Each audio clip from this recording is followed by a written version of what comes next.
What happens when fighters lose control outside the cage? At UFC 300, Arman Tsarukyan snapped and punched a fan during his walkout.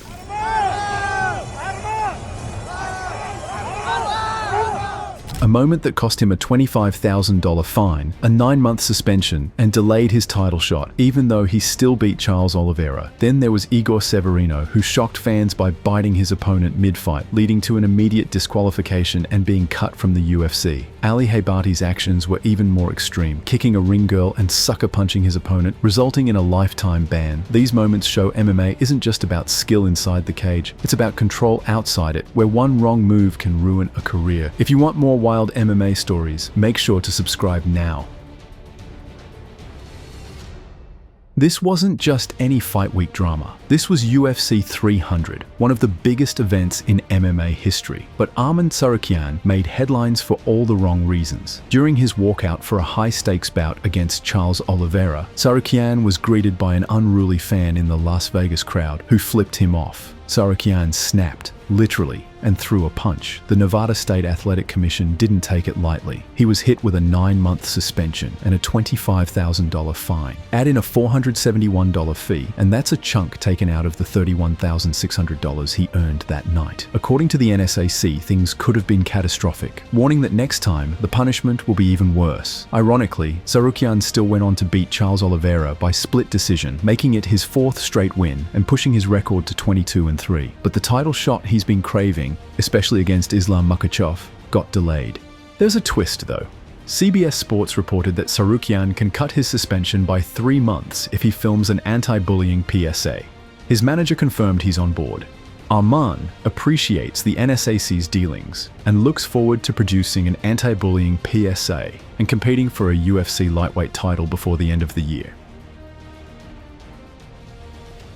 We've seen illegal knees, eye pokes, even cage grabs, but biting, that's a new one. And Igor Severino just made history for all the wrong reasons. At UFC Vegas 89, 2 undefeated flyweights made their debuts, Igor Severino and Andre Lima. But midway through round 2, things got weird.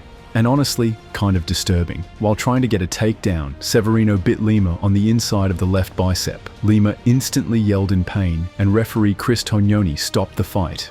After checking the replay and a deep bite mark, the ref disqualified Severino at 2:52 of round 2.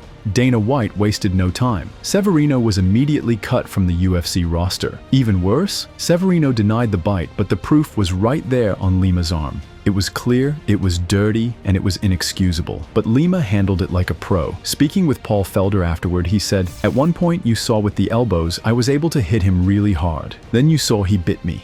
I was going to keep damaging him." Severino was suspended for 9 months and fined $2,000. Since it's retroactive, he can return by December 23, but his UFC future, that might already be over.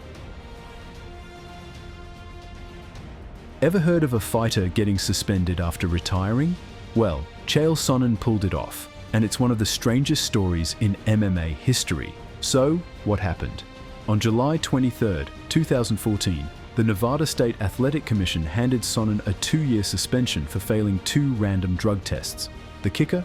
He admitted everything. "I am guilty, I am ashamed," he said during the hearing. I am guilty.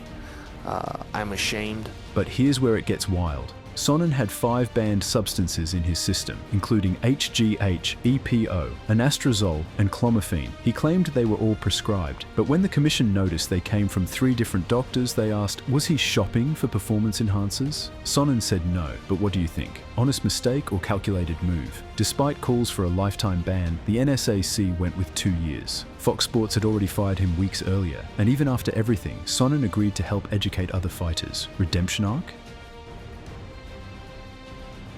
And next is Thiago Silva's, whose MMA career took a dramatic turn that surprised the UFC community in 2014. The incident began when Silva, reportedly intoxicated, confronted his estranged wife, Thaisa Kamiji. Brandishing a firearm, he threatened to harm everyone inside unless Popovich emerged. After the confrontation, Silva retreated to his home, leading to a tense standoff with a SWAT team, which ended with his arrest. Following the arrest, UFC President Dana White stated that Silva would never fight in the UFC again. However, in September 2014, all charges were dropped due to the alleged victim's uncooperativeness, leading to Silva's reinstatement in the UFC. This decision was short-lived. New video evidence surfaced showing Silva in a volatile state, leading to his permanent release from the organization.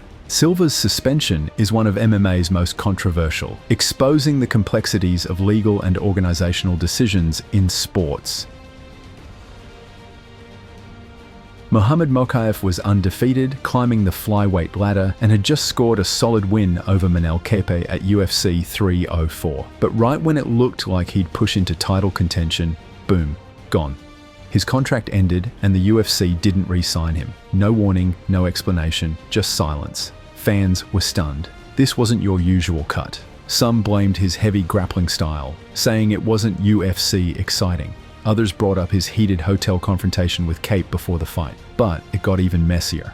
MMA insider Ben Davis released a YouTube video exposing leaked DMS that changed the entire narrative. According to Davis, Mokaev tried to play hardball, using a potential PFL offer to pressure the UFC. Essentially, he was trying to use the number from PFL as leverage. That caused the UFC to say, "Fuck that, go to the PFL," Davis said, showing screenshots to prove it. Dana White didn't hold back either. In the post-fight presser, he threw shade. "I think the PFL's going to get a great undefeated guy." Now, Mokaev signed with Brave CF for reportedly more money, and fans are left wondering, was this a suspension without the paperwork?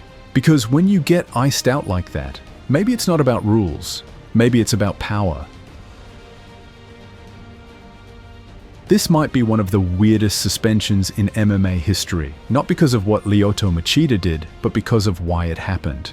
Back in April 2016, Machida tested positive for 7-keto-DHEA, a substance banned year-round by USADA. The twist? He declared the substance himself before the test. It wasn't some shady cover-up. He told officials what he took, thinking it was legal. Turns out the supplement had been banned since 2012, but Machida said he had no clue. It had been prescribed to him in Brazil by doctors as a stress reliever. Machida had been dealing with anxiety and poor performance in the cage, losing 3 of his last 4 fights, and genuinely thought the supplement would help him mentally. When the positive result came in, he fully cooperated with USADA, which helped reduce his suspension from the standard 2 years to 18 months. Even USADA noted that the substance doesn't act like a steroid and has no strong evidence of boosting performance, which factored into the lighter sentence. He later admitted that the whole situation, though devastating at the time, gave him a chance to reset his mind and body. He used the break to refocus and return with fresh motivation. "I didn't want to hide anything. I wanted to be honest. I didn't know it was banned," Machida said in a post-suspension interview.